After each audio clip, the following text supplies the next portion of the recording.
කොහොමද මේ බයිබලය කියන වචනේ හැදුනේ? බයිබලය කියන වචන අපි හඳුන්වන්න යූස් කරන ග්‍රීක වචන තමයි බිබ්ලොස් කියලා කියන්නේ. හැබැයි මේ බිබ්ලොස් කියන වචනේ මුලින්ම යූස් කළේ සුද්ධ බයිබලය හඳුන්වන්න නෙමෙයි. බිබ්ලොස් කියන වචනේ මුලින්ම භාවිතා කරේ මැද පෙරදිග නායලිකක ආශ්‍රිතව වැවෙන පැපිරස් කියන මේ පන් විශේෂය පදම් කරලා හදන හැකුළුම්පත් නැත්නම් පොත් හඳුන්වන්න.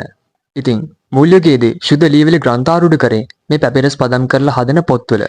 ඒ නිසා ශුද්ධ ලියවිලි හඳුන්වන්න බිබ්ලොස් කියන වචනේ මුල් යුගයේදී භාවිතා කරා. මුල් කිතුණු යුගයේ හිටිය සභාපිය ශුද්ධ ජෙරම්තුමා විසින් පරිවර්තනය කරපු ශුද්ධ ලියවිලියේ ලතින් පිටපත වන වුල්ගාතා පිටපතේ මේ බයිබලය කියන වචන හඳුන්වලා තියෙන්නේ ටා බිබ්ලියා කියලා.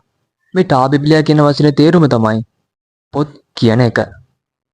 පසු කාලිනව ශුද්ධ කතෝලික සභාවේ නිල භාෂාව ලතින් භාෂාව බවට පත්වීමෙන් පසුව මේ ටා බිබ්ලියා කියන වචනේ බිබ්ලියා බවට පත් වුණා.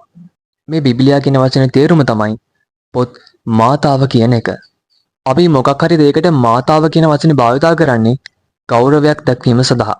උදාහරණයකට ලංකා මාතාව, පාසල් මාතාව, සභා මාතාව මෙන්න මේ වගේ වචන අපිට ගන්න පුළුවන්. ඉතින් ශුද්ධ බයිබලය කියලා කියන්නේ අපේ ජීවිතවලට මාර්ගය පෙන්වන මාතාවක් වගේ. ඉතින් ඔබ සැමට ජේසුස් වේටයි.